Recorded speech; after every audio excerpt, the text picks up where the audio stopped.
It's all about the writing. If it's not on the page, forget it. Yeah. So So how do you prepare for a role? Like we noticed like in Green Book it was kind of a smaller role. Does you prepare differently right, for smaller roles and bigger roles, or is it easier to kind I of get into prepare, the character when it's a bigger role? not necessarily. I prepare the same way. I mean, a lot of people don't know the true story. Tony Lip, who Vigo played, right? Hmm. Tony Lip was really a bouncer at the Copa. Tony Lip happened to be my friend Nick Vallelongo's father, Yeah. who wrote it and produced it. Wow. Originally, the story was when it sent the script to me, the character was written as Frank Sinatra. That story That's really interesting. happened to Sinatra. Sinatra walked into the Copa, with his entourage, and checked in, and then got into some kind of beef. And Vigo, or Tony Lips, same guy, really stole the hat. And then when Sinatra left, he went around the corner to Jilly's, where Jilly's is where was Frank's good friend and a great hangout. It was right around the corner from the Copa. And he walked into the Copa and he threw his hat on the table, exactly like it happened. So when they send me the script, I'm reading it, and they said, Pete Farley wants to meet you for this. I go, for what role? The Sinatra role. I said, are you fucking crazy? I mean, I got a lot in my bag, man, but they said, no, no, he just wants to meet you. I said, all right. So I went and met him, and it happened to be the same casting person who had cast me in the Freakin' series called Cat Squad. And he said, look, we're not going to play it as Sinatra. We're going to play it as a captain and like the Genovese family.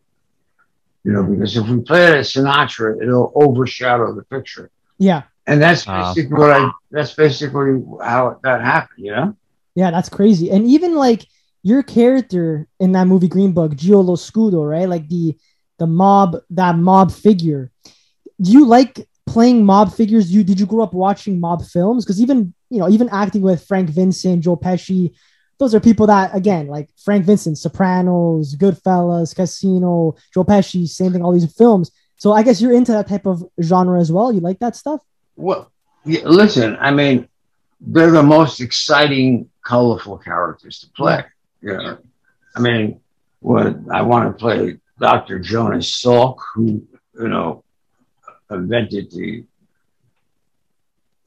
polio, the shot for polio, or would I want to be playing a mob guy who's a flashy mob guy? The flashy mob guy is more interesting. It is. Yeah, I can see You that know what for I'm sure. saying? It's just a more interesting, and I always look for what I always look for is color and a character. So I've been able to do both in some Mhm. respects. But in answer to your question, yeah, the mob guys are interesting because they're more exciting and they're more memorable. Absolutely. I just think sometimes nowadays with the mob films, it's not like how it used to be, in my opinion. Like, and now everyone's trying to make a mob film, and it's so hard because it can come off really corny sometimes, or it can come off not as great, like not a powerful story. Because a lot of the original ideas have been done, right? So that's the problem nowadays with mob films that I'm noticing. But for movies like Goodfellas, Casino, even the new movie, The Many Saints of Newark, that Sopranos prequel, that's going to do very well, I think, because it's just an original idea. So. Well, there's a sense of realism that is heightened, because for one thing, if you really know that life, you know, Mhm. and again, that's where research comes in. You know what that life's really about. So you know the way that person acts, how he talks, how he walks, what he thinks, uh, and I approach every role the same. I do my research